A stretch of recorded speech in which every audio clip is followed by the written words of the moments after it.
This is day 2 for the X at-home workout program for week 6. So the first thing that we're gonna do is a split stance RDL. I believe that we did this about 3 weeks ago in the warm-up. So split stance RDL, I'm gonna demonstrate with 2 gallons. Again, you can use just one. If you use just one, it's the leg that's back. I like to be consistent with that. So split stance, just like a split squat, right? And then the RDL part is basically just a deadlift. So it stands for Romanian deadlift, but it's basically just a deadlift or a hip hinge in a split stance position. So we're in that split stance position. Our left leg is going to be the working leg.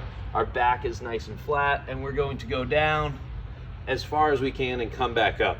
You should feel this in the front leg, hamstring, and glute. So one thing to keep in mind, you got to keep your abs turned on, and you got to keep your shoulders pulled back. For when you go down, keep that good positioning, back nice and flat, and come back to the top. Things to think about when doing this: a lot of people have a little bit too short of a stance when they go for the RDL. So when they go forward, their weight rolls too far forward and their weight goes onto their front toes, which isn't what you want.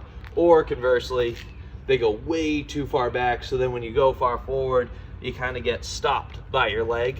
Even though I can do a little bit more, the only way I can do more is if I bend my back. So if you get in that nice, good split stance position, you'll be able to do the entire motion. So second thing that we're gonna do, still holding our 2 gallons, is alternating split stance bent over row. So basically the same thing, leg goes back, bend over in that RDL position, and row the gallons up.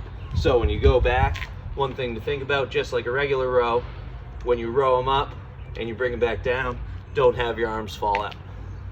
Make sure that you keep them nice and pulled back. The alternating part simply means left leg goes back, do a row, right leg goes back, do a row, keep going back and forth. The third exercise is a hollow body reach. So we've done these before, right? Get in that hollow body position, and you're going to reach up with your arms up to the sky. Try not to whip back and then try to reach too far forward. Try to keep everything nice and tight the entire time. So that's day 2. Swipe over for day 3.